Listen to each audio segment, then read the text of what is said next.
Good afternoon, everyone.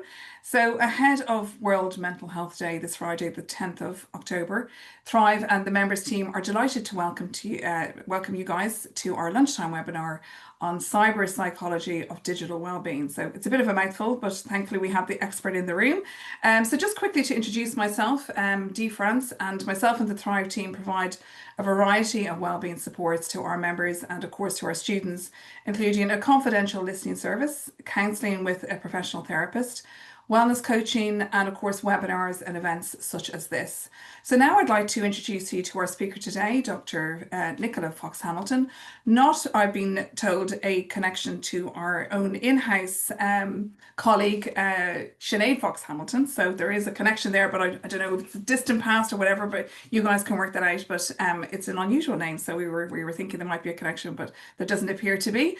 So Nicola is a cyber psychology lecturer and researcher who has published in the area of cyber psychology, online relationships and communication online. She lectures in cyber psychology and applied psychology in IADT in Dún Laoghaire, just down the road, and was recently included in the Sunday Business Post Ireland 100 Most Powerful Women in Tech. So that's some claim to fame, Nicola. So Nicola co-hosts the Cyber Psychology podcast In Bits, I love the name, making research accessible, relatable and useful to how we are using technology in our daily lives. So Nicola will help us explore how screen time, social media, AI and other online spaces impact identity, behaviour and well-being. And we'll also discover why people sometimes act differently online, such as trolling, harassment and bullying, and how our habits influence our digital well-being. So Nicola, thank you for joining us and I'll hand over to you. Thanks a million, Dee. So yeah, I am not related to the other Fox Hamilton. It's a combination of my maiden name and my husband's name. I sound like a media conglomerate is what he always said when I changed it.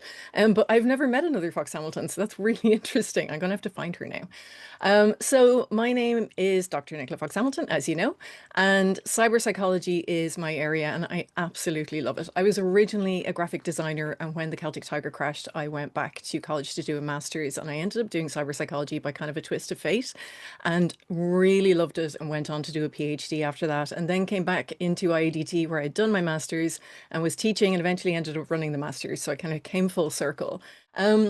So I teach across a wide range of cyber psychology areas. I teach on our master's program, our certificate program, the undergrads. It keeps me up to date with a big portion of the field. And it was the first master's cyber psychology program in the world, which I think is really interesting. It started in 2007. I did it in 2009.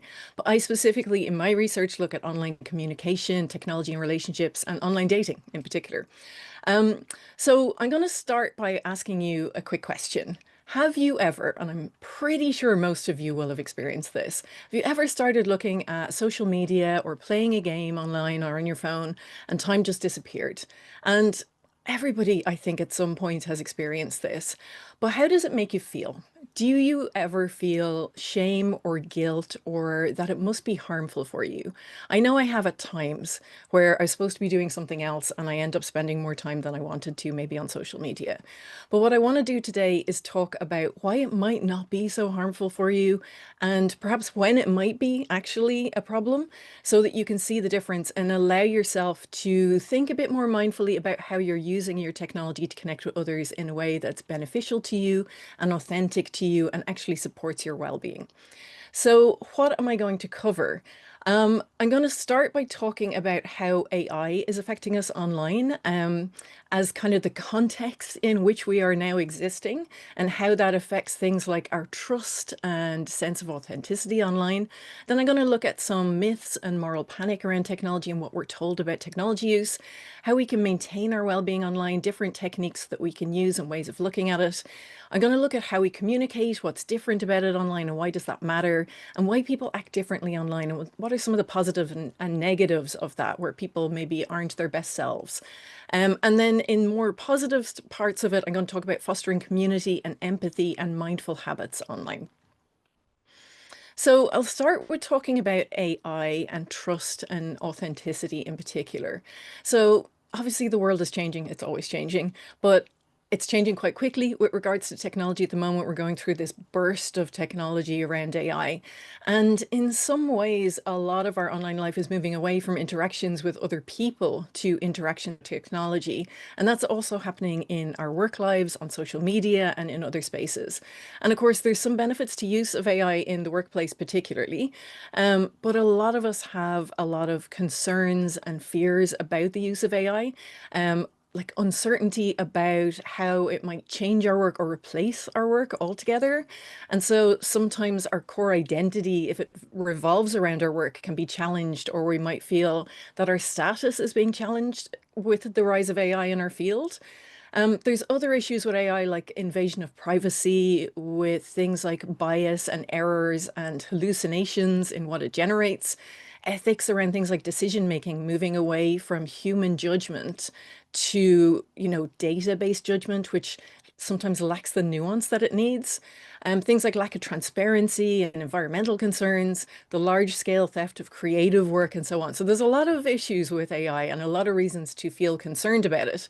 There's a quote that I love from a user called Joanna. I actually don't know how to pronounce her second name. It looks Polish, but she wrote this on X. I want AI to do my laundry and dishes so that I can do art and writing, not for AI to do my art and writing so that I can do my laundry and dishes. And I think we're kind of in the midst of a tech boom around AI, a little bit like the web tech boom back in the 2000s, where there was this perception that it can do everything. But I'm not necessarily sure that that is the case.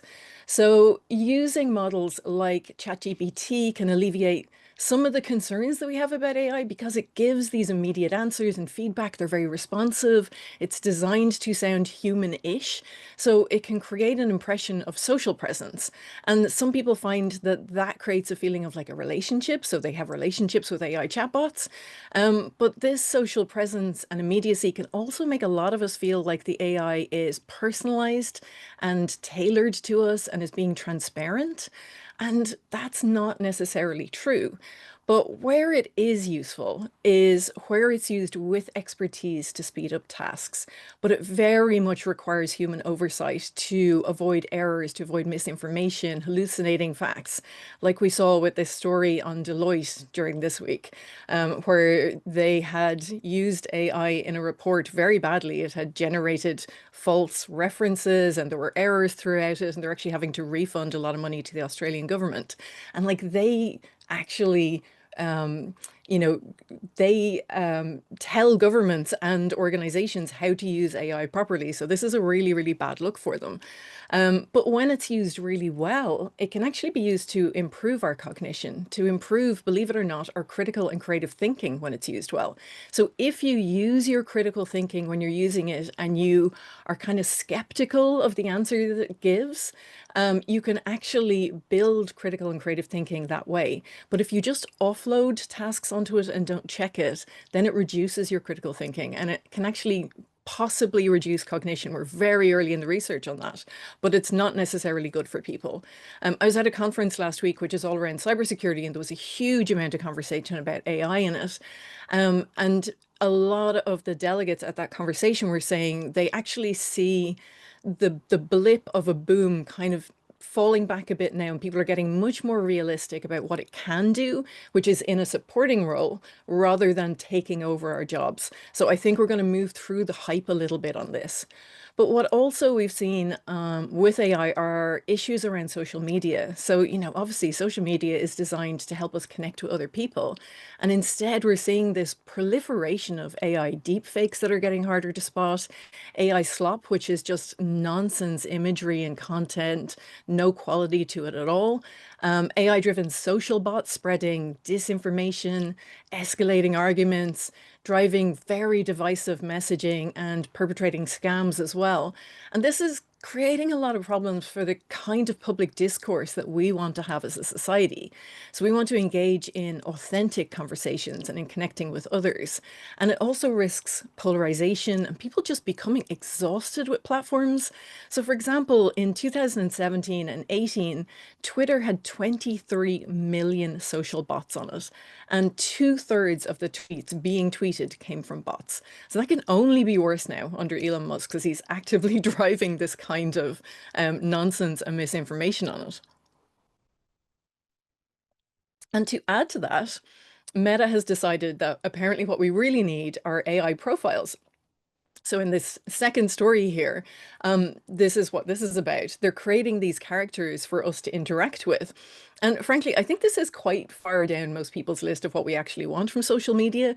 Most of us would really like a non-algorithmic chronological timeline that shows us the people we actually follow.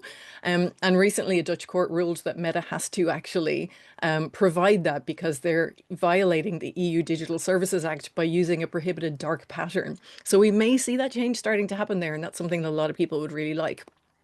But back to these fake profiles, Meta had to remove this set of AI profiles, including one that was pretending to be a therapist, after some users questioned the profiles, the characters in their direct messages, and asked who had created them and a whole bunch of other questions like that. And the AI characters revealed who they had been developed by. So there was one called Proud Black Queer Mama of Two, who had been developed by a team of white straight men. So obviously this raises really serious ethical issues and a lot of issues around what we can trust online when we're already inundated with misinformation and disinformation. The idea that we would want to interact with fake content online is really a problem. And Meta have indicated that this is something they want to do. They want to populate their platforms with more of this content in future. And I don't think that's serving people well. And I don't think it's what we want. But what can we do to combat this? Because it can feel a bit overwhelming. Like that was a long list of things that are a problem. But media literacy can really help with spotting and not sharing misinformation. There's really good resources online available to help with this, and I'll share some of them with Dee afterwards so that she can share them with you guys. But two of the key components, really simply, are about pausing, taking a moment before believing anything or sharing anything that you see online, and then checking other sources to see if you can corroborate it. But aside from misinformation in AI, what do we actually know about using technology and how it interacts with our well-being? So we know that the online world is important to all of us. Like we spend a lot of time in our phones, on technology, in work, etc., in education. And it's important to young people, but it's important to all of us. And those of us who grew up without it might still view it as kind of being separate to the so-called like real world. But these days, it really isn't. It's very intertwined with our offline worlds. It's a place where we can explore and build our social identities. We can express ourselves, learn, play, be entertained, connect with other people, gain social support and pastime at its best. So we all benefit from it in different ways. And sometimes we might forget those benefits when we look at the headlines and the media reporting around technology sometimes. So I'm going to talk a bit about moral panic. Moral panics have raged through the years, going back as far as Plato saying that writing would engender forgetfulness in the minds of men, because if things were written down, we wouldn't be able to remember anything anymore. It was worried that trains would asphyxiate women in particular, something about our wombs flying out of our bodies, that movies would destroy maidenhood, or the telephone would break up the home life, because obviously we women would spend so much time talking to our friends that we would neglect to feed our husbands and children. Bicycles were blamed for bicycle face, which was, you know, this grimace that particularly women would get if they cycled too much because they didn't really want us to have that much independence. But basically the theme here was the impact of new technology on women and how it would destroy society, particularly when it gave women new freedoms. We've kind of moved on in recent decades to worrying more about children, but we're still worrying about adults and particularly social media and how much time we're spending online. If you look back at some of the myths and moral panics about technology, we had things like addiction to comic books, to Pokemon, that was the cards, not the video game, to Pac-Man arcade games, to radio and novels. There was no real evidence to support these, and each time a new technology came along, we moved on to the next panic without resolving the last one, and we don't really talk about the last one anymore. More recently, we've got lots of this panic about cyberpsychology. So I have some of my favorite cyberpsychology headlines here. I collect really terrible ones because there are so many to choose from. But things like technology is like drugs and schools are the pushers. Giving your child a smartphone is like giving them a gram of cocaine. I'd really like to see how that study worked, because in order to actually find that out, you would have to give a third of the kids in your study a gram of cocaine, a third of your kids a smartphone, and then you'd have a control group who don't get either, and you'd have to see what the difference was. So clearly that's not something that happened. Smartphones destroying generations. It's been said now for 2 generations, and I'd say there's lots of millennials and possibly quite a few Gen Z on this call, so you're probably fine and not actually destroyed. I work with young people, and I'm sure you know lots of them, and generally they're fantastic. They're creative, they're open-minded, they care about others. They're not significantly different in negative ways from previous generations. But a lot of these headlines are designed to attract clicks rather than engage in any sort of nuance or accurate representation of the research. And generally, the more it evokes an emotional reaction in you, the more simplistic an answer it gives for complex problems, the more wary you should be. They have had moral panics for years when new technology comes into society, and there's not a whole lot new about the new ones. Some of the headlines are almost identical to the moral panic about radio back in the 40s and 50s. So what do we actually know about the research beyond these headlines? It's surprisingly more positive and nuanced than the headlines might let you to believe, particularly the research spent on time spent online, on gaming, and on social media. And you might find it surprising, but on average, for the general population, technology use appears to have very little relationship with well-being. For example, one study found that half of 1% of the difference in well-being was related to technology use. Things like eating breakfast in the morning and getting a good night's sleep was much, much more important than technology use. So some recent analysis has looked at really large scale studies, really good quality longitudinal studies over 8 or 9 years, and they've found no substantial relationship between internet or social media use and subjective well-being. There's been diary studies where researchers tracked phone and social media use and looked at whether there's any relationship to mood, and they found no relationship. Some studies have found a connection. So one study of undergrads, half of them could only use social media for 10 minutes a day, and the others could use it for as long as they wanted. And the ones who only used it for 10 minutes a day were happier at the end of the study. However, what a lot of the headlines around this study didn't tell you was that 80% of the students dropped out before the end. So only the ones who found this useful and positive for themselves actually stayed in the study. So of course you're going to get a positive result for them. The ones who couldn't do it or who found they were missing out on things or it wasn't like serving them well dropped out of the study. But overall, what the research has found is very, very tiny associations between technology use and mental health. And these are a mixture of either very small positive associations where there's better mental health associated with technology use, neutral associations with no effect overall, or very small negative effects where technology use has an extremely small negative relationship with well-being or mental health.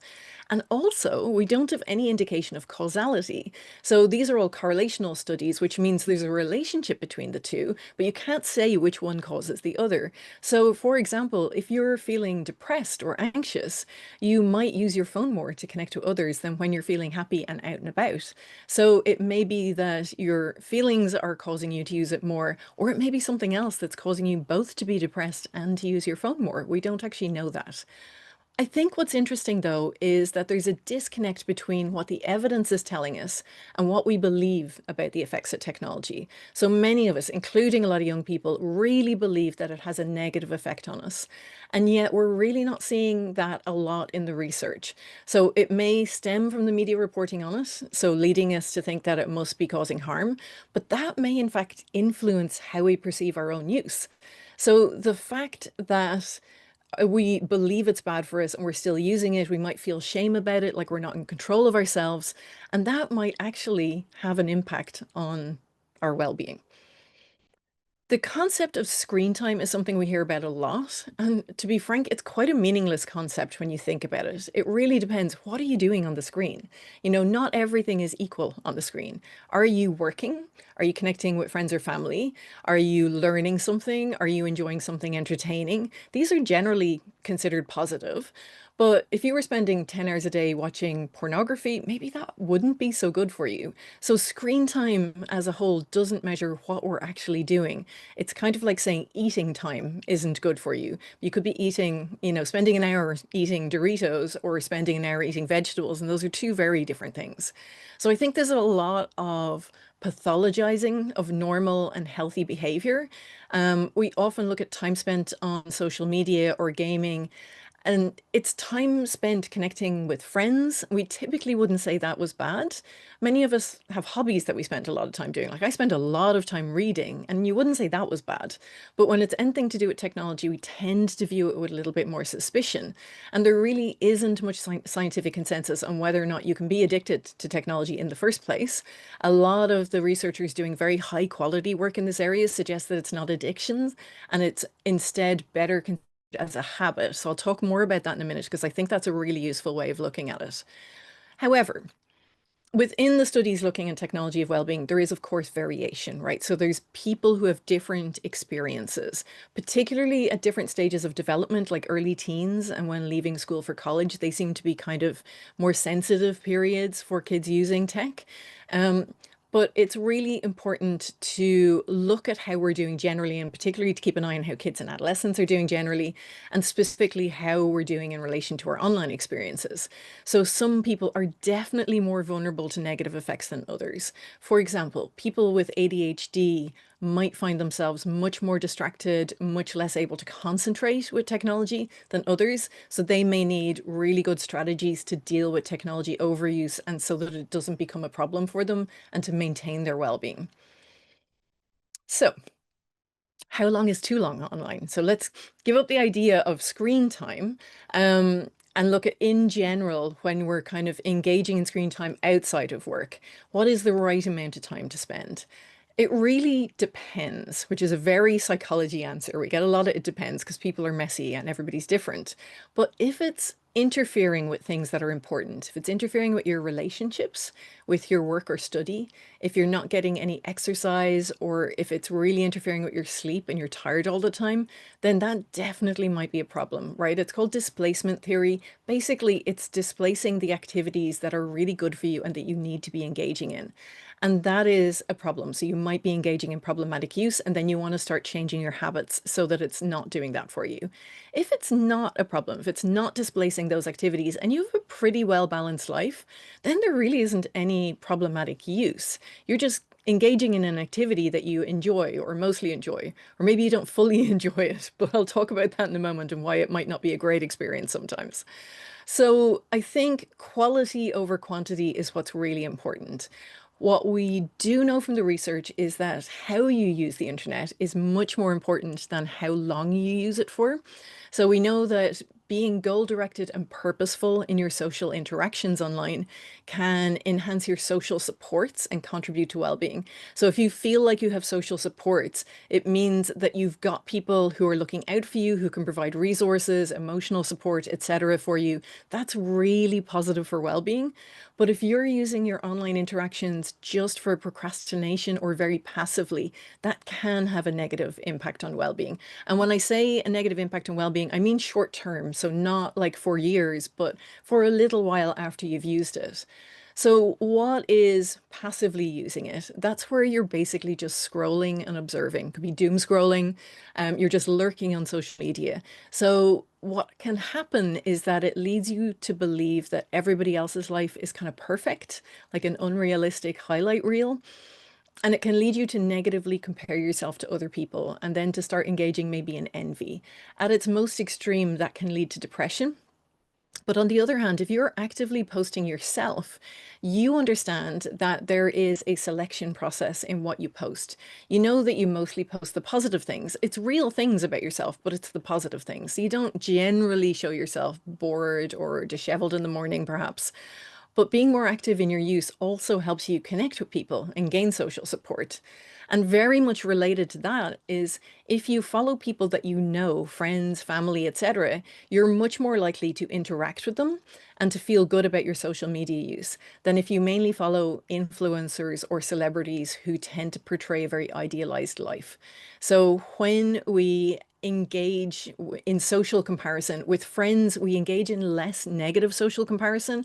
In other words, when we compare ourselves to somebody else and don't feel good about ourselves, we do that much less with friends than we do with influencers and celebrities, where you might find that your life, your family, your body, your anything like that might lack in comparison to the perfection that they're putting forward, which is, of course, only a slice of their life. There's plenty going on behind the scenes that they're not showing, I'm sure.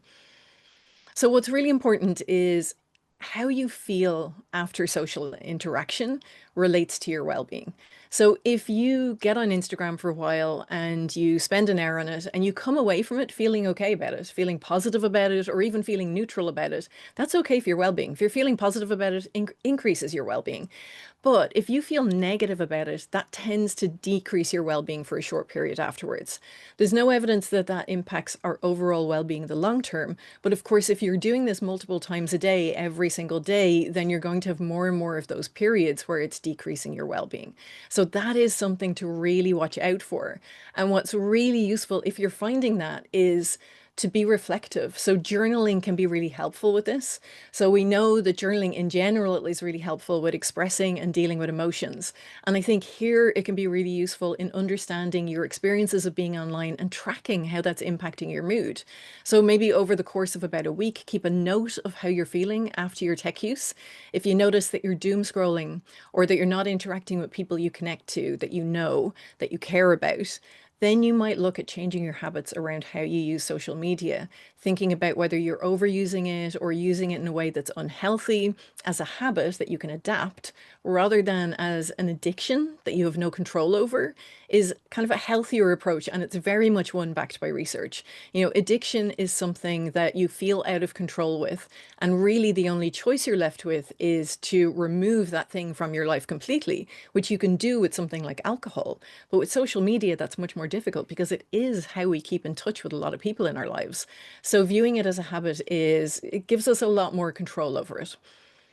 Social support is something that in general can help us alleviate loneliness, anxiety, and other aspects of well-being, negative well-being. And social media can be really useful as a constructive coping measure when it's used well. So if you use it for humor, to connect with people you care about, it's really useful, particularly for people with anxiety, the research has found. And some people also find it easier to be their true self online. They find that when they've a little bit more time to think about who they are and what they're saying, it's easier to make friends online. It's easier to be exactly who they feel like they are. And those friends are often as deep a friendship as the ones formed offline, and they often bring those friendships offline as well. And that can provide immense social support. But again, if you're using social media for procrastination or avoidance, that might not be so helpful. And that is somewhere where people with ADHD might find that tech is impeding them, for example. But technology can be a lifeline for a lot of people. So it does have drawbacks, but we do tend to focus purely on those and neglect some of the benefits that it can bring to us. So there are some negative aspects to being online. I'm going to talk about some of those. Sorry, let me just grab a little bit of water. So do we think and act differently when we're online? Do sometimes people treat each other more harshly online than face to face? Why does it sometimes all feel a little bit like a dumpster fire, which is why I have this image? There are aspects to technology to interacting through technology that make it more likely for people to act differently, both in positive and negative ways. And people are more likely to speak to others and behave towards them in ways online that they really just wouldn't do face to face. And there's quite a few reasons why this might happen. I'm going to talk about a few of them now. So the first is how we communicate online. In a lot of situations, and most of all when we're using text, which is still the primary method we use to communicate online, we're kind of operating blindfolded, right? We don't have access to all of the non-verbal and contextual information that we might have in a face-to-face conversation. We have lots of cues face-to-face, like body language, eye contact, facial expressions, tone of voice, and they all provide context and meaning to the words that are being said. In person, we communicate a huge amount of information like this, and we learn a lot about a person and the intent of their communication this way.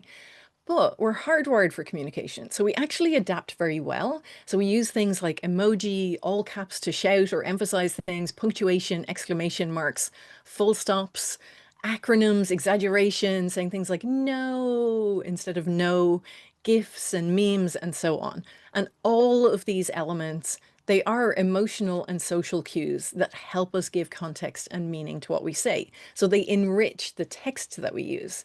So when we receive messages online, we don't just read the content and the words, we interpret all these additional bits of information that the sender has included, as well as other information that the sender might not have intended to communicate.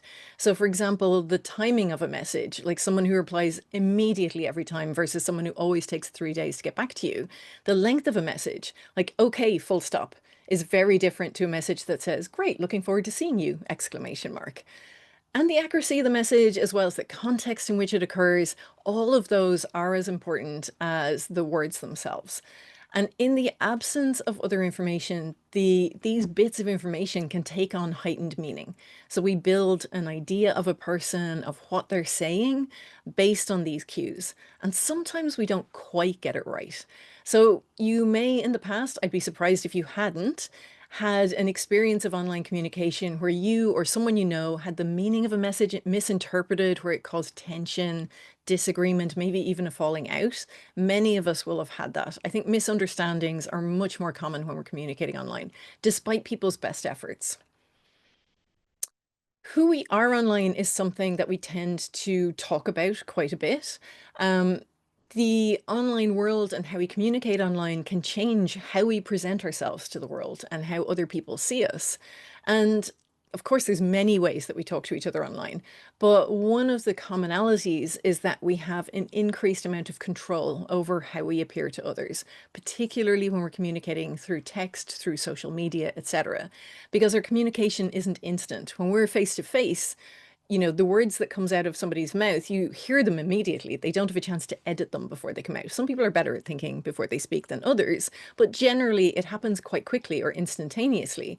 But online, there's often a gap between sending and responding, anything from a few seconds with instant messaging to months on a forum or social media. And it means we have more time, more brain power to think about what we want to convey. Our brains also aren't as concerned with how our body is behaving, things like whether we're blushing or stammering, where our hands or our arms go. It's all about the message itself. And there's a moment to pause and to choose what to communicate, to edit if needed, which you can't do face to face. So you can perhaps be a little bit funnier or smoother or wittier or more coherent online than offline sometimes. And that's one of the reasons why some people find it easier to be their true selves online than offline, particularly people who are shy or socially anxious, because they can relax and actually be themselves online. But what does it mean for how other people see us and how we see other people? Because I think there's a widespread belief that we are not our real selves in our social media lives. And while that is true for some people, right, they present an idealized version of themselves rather than an authentic one, that isn't really liked very much. Most of us actually present slightly different versions of our authentic self across different platforms. So very similarly to how we do offline. In work, you're probably more professional in your behavior and the way you talk, a bit like you would be maybe on LinkedIn or an email, than you might be in the pub at midnight with your best friends. So that might be more like TikTok or Snapchat. Or relaxing in the park with your friends or family on a Sunday, that might be more like Instagram or Pinterest.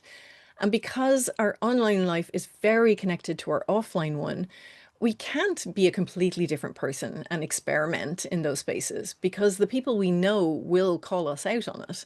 So we do have to be a version of ourselves. And for the most part, that is a slightly positive but accurate version of ourselves for most people. But when we communicate online with people we don't know or we know less well through social media or comment sections or online communities or email and work situations, we have more limited information about them and about what they're trying to say. So we tend to make inferences from the information that they're sending us. And that's sometimes incorrect. And same, they can sometimes incorrectly infer information from what we send them. And that can lead to a bit more negative or toxic conversations online. But it's only one of a number of reasons for toxic conversations, toxic behavior online. So I want to talk about why that happens and why we behave differently and more negatively sometimes online than online. So online disinhibition is a factor that can really play a part in how we behave online. It occurs because of particular characteristics of the online world, like anonymity, invisibility, lack of eye contact, physical distance, as well as a person's individual differences, so your personality traits, as well as the topic and context of the interaction. So there's a lot of things combine in a way that can lead people to act out in ways that are more intense than they might face to face. So there's two ways that online disinhibition can manifest. So there's benign disinhibition, which has quite positive outcomes, right? So this might result in you disclosing more and seeking help in a health support forum, for example. But toxic disinhibition, on the other hand, has more negative outcomes. So this might appear as trolling or online aggression, for example. And this is where people engage in really negative behaviors that they really might not normally do offline. So in face-to-face situations, most people try to keep their interactions with other people running fairly smoothly. They tend not to just outrightly insult each other deliberately or cause unnecessary conflict. But online, that really can change. So when you feel like you're anonymous and invisible to others, it can contribute to lowering your inhibition. So if you think about when you drink alcohol, your inhibitions might lower. It's similar, a little bit different, but similar. So that lack of eye contact and the inability to see the reaction of the person on the other end of your communication can lead people to be more outspoken or to give voice to views that they really wouldn't consider doing face to face. Essentially, what people are doing is forgetting that the other person is fully human with fears and emotions and sensitivities and a capacity to be hurt just like us.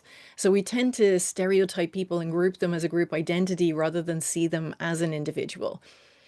Anonymity, surprisingly, often isn't the most important factor here. People often think if we got rid of anonymity that everybody would be good online. That's definitely not the case.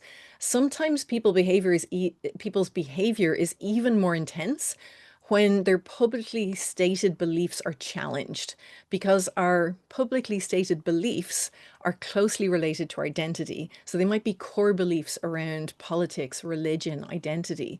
And when they're challenged, you might get even more toxic in defending them because it's happening in a public forum.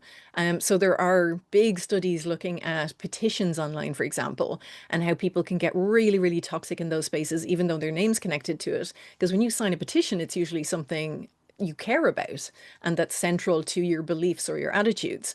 So anonymity, getting rid of it wouldn't necessarily fix all of this.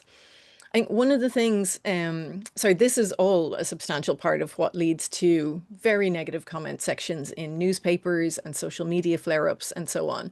And it tends to happen around those topics, even more so where people hold beliefs around them. And it can also impact why people engage in cyberbullying, this online disinhibition. Now, not everyone is as likely to behave like this. Personality traits, like I said, interact with online disinhibition. So people who are generally more impulsive or aggressive, who are more short-tempered, and people who have low self-control and lower conscientiousness are more likely to act out in this way than others. But we are all a little bit more likely online to do this than offline, particularly if we're having a bad day. So mood can really play a part in this as well. If you're feeling frustrated or you're feeling angry, you can engage in this even if you don't normally. So it's really worth pausing for a moment before sending any message online to think if this is something that you really want to say, and would you say it to a person face to face? But you also have to consider, going back to what I was talking about with AI, that many of the toxic interactions that we see online now are actually driven by AI social bots, which means that getting into arguments online are even more pointless than they were before. And they might even be serving a greater agenda about like social divisiveness that you may not be aware of. So not engaging in that kind of behavior online is probably a positive overall for many, many different reasons. Now, I mentioned benign disinhibition, which is the positive side of disinhibition. This is where it allows people to speak more openly or behave more freely than they might offline, but in a positive way. So making it easier for people to open up about stigmatized illnesses, for example, or speak to other people like them who are experiencing a similar illness.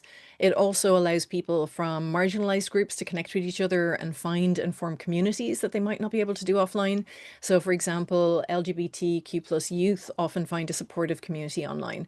They find people who help them understand themselves, see positive role models, see themselves achieving success in the future. So that could be really, really positive.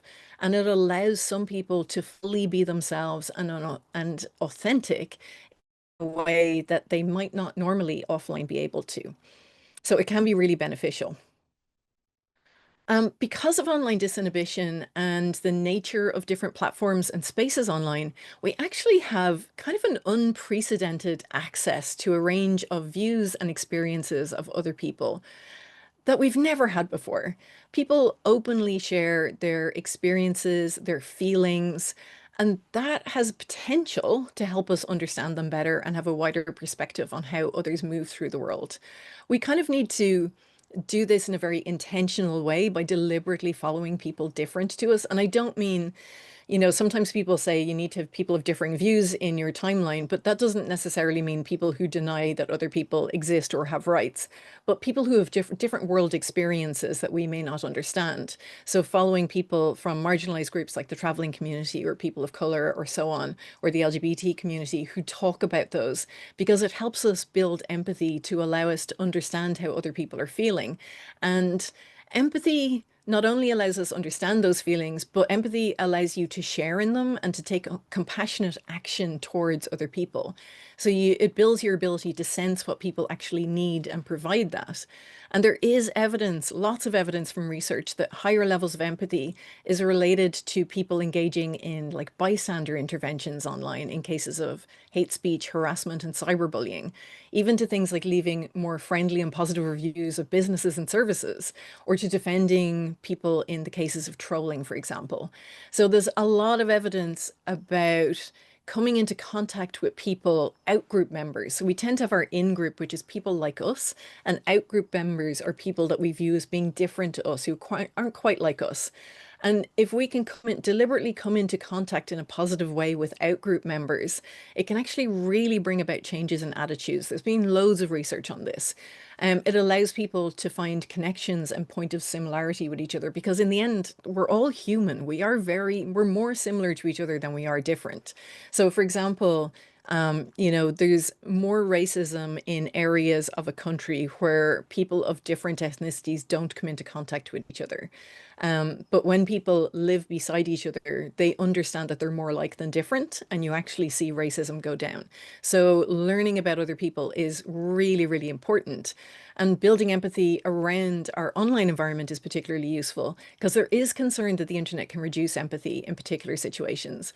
Because it increases physical and psychological distance from other people, it can reduce empathy and encourage hurtful behavior. So it's something to really consider about who we interact with online. So what is important to take away from this? I think despite the widely held perception that our tech use is harming us, having a more balanced view actually helps our well-being quite a lot. So like I already said, viewing our tech use as a habit that we can change. Now, I'm not saying that habits are easy to change. We know they're not, but they are possible to change if we really want to and if we work at it. But it's a lot more helpful to view it that way rather than an out of control addiction. It means we've more autonomy and more options with dealing with issues than we would with an addiction. So starting by looking at how our tech use is making us feel on a daily basis is a really good place for forming better habits if we need them. You may find out that you don't, that you're actually fine.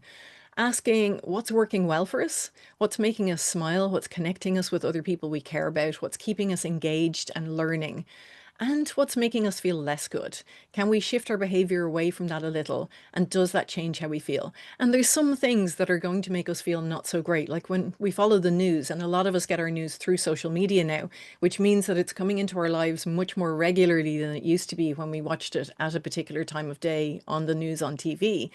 That can feel not so great. So maybe following a bit less news or going and looking at websites for news specifically a couple of times a day rather than following it on social media might be useful because a lot of the news isn't positive. Being more mindful in general about how we're using tech is useful and how we're behaving as well. Is there anything in our behavior that maybe we're not so proud of? Are we overreacting online, saying things that we wouldn't face to face? It might be a good time to build a practice of taking a breath before posting and considering the impact on the people we're communicating with. Um, if you're not engaging in toxic behavior, which is actually most people, like it's not that many people, but a few people can create a very toxic environment. But if you're not engaging in toxic behavior, I think understanding why other people are doing it can help alleviate some of the negative feelings that come with seeing it or experiencing it online. And also realizing that a lot of the toxic behavior we see now are AI bots. I don't know if that's helpful, but at least it's not real, this many real people who are being terrible. Like something like 80% of the content online that says Ireland is full are AI bots. They're not real people. So these blow up kind of very, very negative and distressing discourse, but they're not real people. Like most people are actually quite positive about having new people in Ireland, for example. Um, Being more mindful about tech is useful in many ways. So it's also really useful for avoiding scams, which are obviously hugely prevalent online, and they can cause quite serious harm to our well-being when you fall for them. A lot of people feel ashamed, they feel embarrassed, even though you are literally a victim of a crime. So that reaction is unwarranted, but it doesn't stop people feeling that way. Um, what scammers do is use psychological manipulation to distract us from our rational, thoughtful way of thinking in any way that they can. So they usually do it in similar ways that clickbait headlines do. Elicit emotion, use urgency, they evoke authority, and all of those things encourage us to act quickly in a panicky kind of way without thinking too deeply. So we don't think through the consequences and what we're doing. So slowing down, thinking before clicking or responding actually has a lot of benefits. And finally, when we talk about algorithms and how they control what we see online, they are driven by what we give our attention to. And to a degree, we can choose to train them to create a space that we prefer online. Some platforms are better for this than others. Some have a stronger algorithm, but we can choose to follow people with different experiences and learn from them. We can choose to try and build empathy for different kinds of communities. There is a bit more within our control than we think sometimes. We can choose to mainly follow people that we know and care about, our friends and our families, rather than celebrities or people who are producing an ideal life online. We just need to make choices that suit us well and that support our well-being.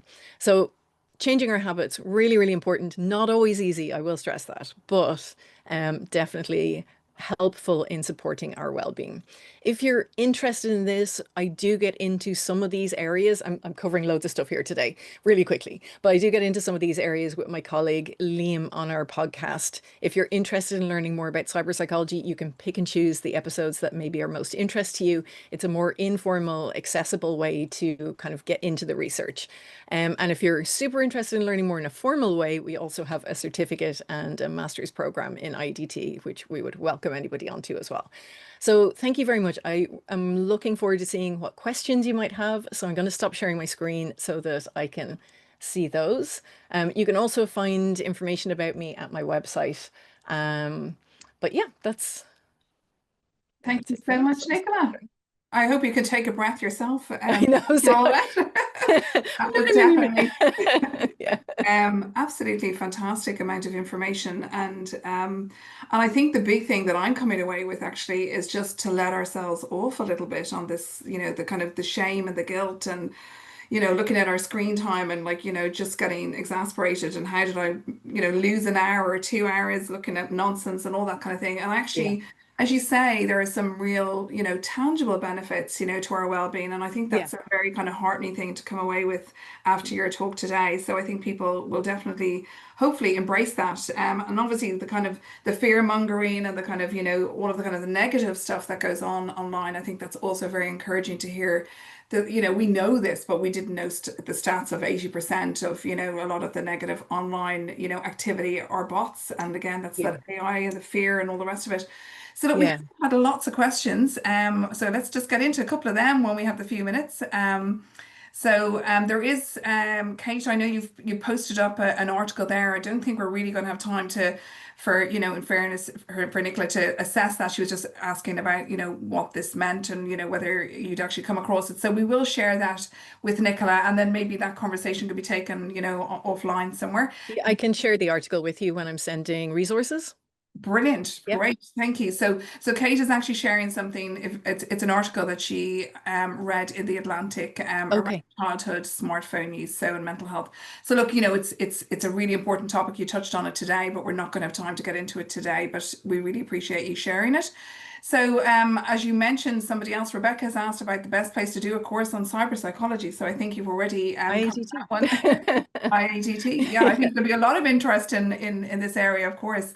Well, Um, the and thing with our courses, they're mostly online, so you can do them from anywhere. There is another cyber psychology course in Donegal, but it's offline and it's computer science and cyber psychology. And then there's a couple of master's programs in Europe and the UK, which are in person as well. But IDT is online for the certificate and the master's program. So it's really helpful for a lot of people. It just makes it much more manageable for them. Okay, that's really interesting to sort of see that, despite Ireland being very tech savvy and a lot of the multinationals being here and all the rest of it, it's surprising to see that there's so few places that you can actually study this. So it's a Yeah. very, obviously being the first in the world is very impressive for IADT, and Yeah. obviously it's a really kind of growing area, but it's brilliant to see that people can access those courses, and I think doing them online would be fantastic as well. So that hopefully that answers Rebecca's question. Then there's another one here. What are your thoughts on the use of social media to influence voting? Yeah. Um, Where do you start? it's actually an even bigger question than it looks like, and it's a big question right from the outset. So there's a lot involved in changing people's attitudes and behaviors. Um, there's a lot of misinformation online. A lot of the misinformation people believe actually come from offline sources. So political figures, high profile people offline, people like Trump, Elon Musk, etc., like those kind of high profile people. A lot of attitudes are changed by that. It's amplified by social media, but social media isn't necessarily the biggest problem or the only problem necessarily. It's also amplified by AI bots on social media and so on. So those kind of divisive messages are certainly amplified by social media. You also get social media influencers who are doing things like at the moment, there's a lot of social media influencers encourage people to spoil their ballot for the presidential election in Ireland, which is very problematic because Jim Gavin's still going to be on the ballots even though he's pulled out, and they're encouraging people to vote for him to spoil the vote altogether. So that can definitely be a huge problem when it's used well. Like we saw social media used really well in many ways during the marriage equality campaign and the repeal campaign. And there was quite a bit of research into that in terms of being able to communicate people's stories. It was really powerful for that. But we also saw how misinformation on it could be problematic. So when you see something multiple times, you tend to believe it more, even if the first time you saw it, you knew it was misinformation. And even if every time you see it, you think it's misinformation, because you've seen it multiple times, it tends to stick in your head and it gets lodged as a fact. And then you're more likely to believe it. So there were some really good studies here done on misinformation around the repeal campaigns and found that it could be quite influential. So it's really, really complex and problematic. It's got its like pretty much everything with technology. It's got its pros and cons to it, and it depends how it's used and what you're consuming. Like we have to be so careful about what we choose to consume online, and we really have to curate the information that we're getting and choose good quality information, Yeah. unfortunately. Yeah, and I think that's actually it, isn't it? It's about kind of being very mindful and discerning about, not just kind of that doom scrolling, to be very intentional about the news that you're listening to, the accounts that you follow, take control of it. It's Yeah. your news feed. So I think that's very, very good point there. Thank you for that question. So Noel has said some social media channels can be toxic, and I can't use people. I'm not sure if you meant to say use people putting their attendance at concerts or sports online. But on a positive side, I think people are being more careful online, and I would worry giving small kids access to screens. So I think that's very much kind of talking about just that kind of discerning element that we were talking about there, and also about, children, and also just kind of doing your research about what they're following, and Yeah. access that you give them. So I think that's Yeah. And building digital skills with kids is hugely important. Like, you don't want to give small kids or young adolescents just free access to the internet. You need to be talking to them about all the things that they can encounter, and you need to be building skills gradually over time. So yeah, starting with something like WhatsApp, where you can really monitor everything that they're doing and make sure they're okay and they're treating other people okay, and then building gradually. But it's really important to scaffold those skills over time. yeah, absolutely. So basically, there's another question here now from ATU in Donegal, I think. So, what did That's, Nicola think of yeah. Careless People, the book about Facebook by Sarah Wynne? Obviously, this is another putting you on the spot, Nicola.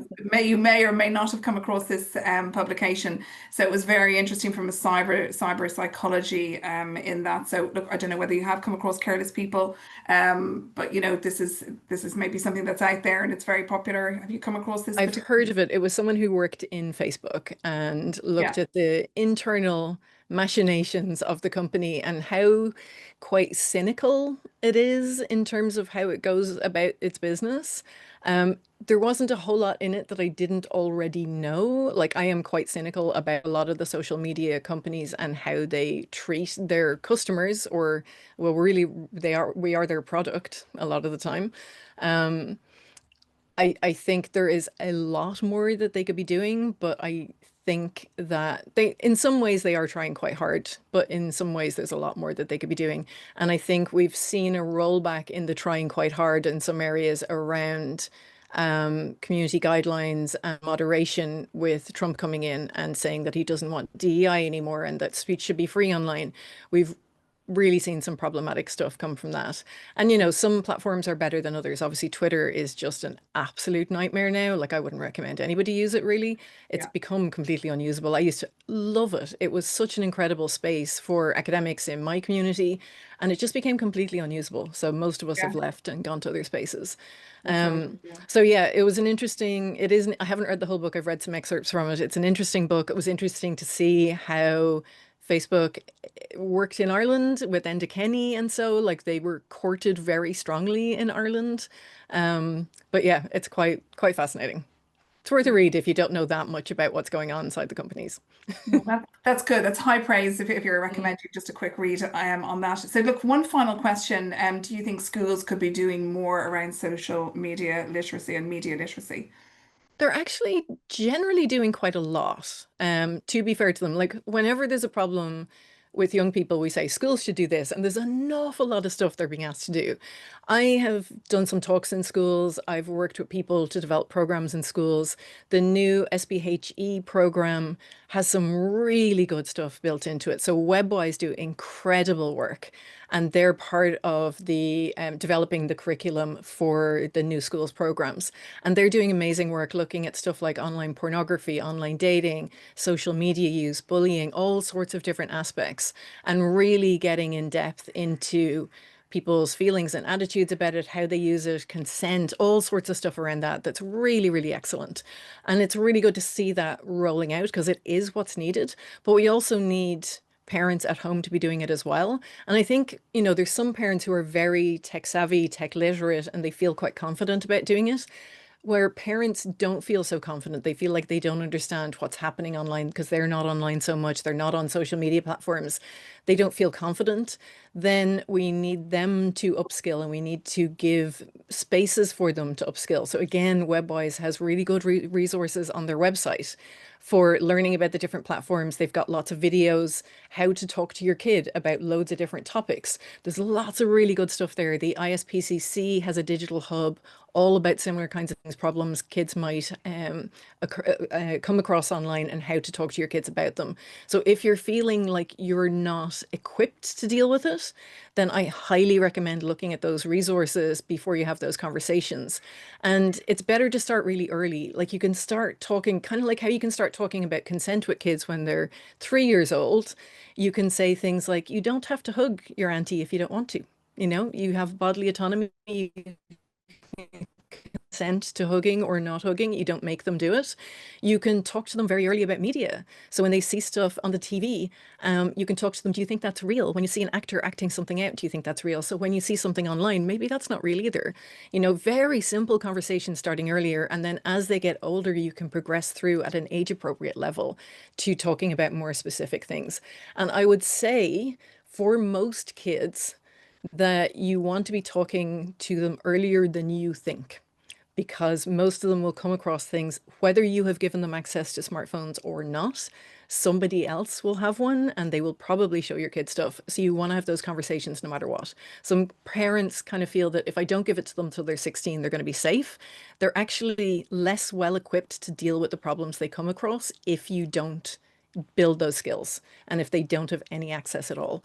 So they need to have some access to build the skills, but that doesn't mean giving free rein when they're 10. Like do it in an age appropriate way. And that age might be different for each kid. So some kids are super responsible and they might be able to do stuff earlier. Some kids are super irresponsible and you may need to delay things with them.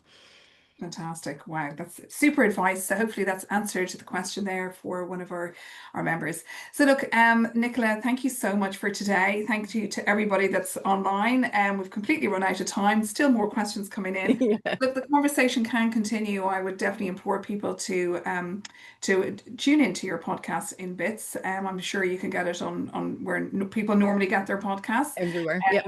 Yeah, and obviously on LinkedIn as well. And look, it's a very important conversation. I think it certainly opened my eyes to lots of things that I hadn't considered before. So we really appreciate your insight and your expertise. And thank you also to Chris behind the scenes, as always, doing his thing. So go and have some lunch, and thank you, everybody. And we'll see you at our next episode or our next session. Thank you very much. Take Thanks care. so much for having me. Thanks a million. Take care. Bye.